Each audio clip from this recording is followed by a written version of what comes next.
So in this VN video editor tutorial, I will be showing you how to edit line spacing here on VN video editor. So once you have the video opened up, select on where it says tap to add subtitle or add some text here, and then press title.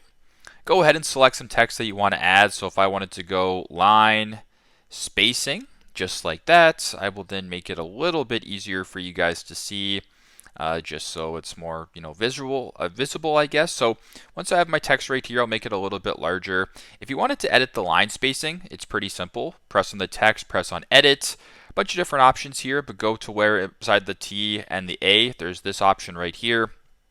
Then where it says line spacing, you can see the percentage. So if you want to increase it, you can increase it. If you want to decrease it, you can decrease it. If you want to type in a certain percentage, you can do that as well. So if you wanted to do like 50%, press check right there. You can kind of edit it that way and do what you got to do. You can basically play around with it and sort of edit it as it follows. So if I were to go ahead and play the video here, it's now what you set it as. So pretty simple, pretty straightforward. That's how to edit line spacing on VN Video Editor. Thanks again for watching and hope this helps.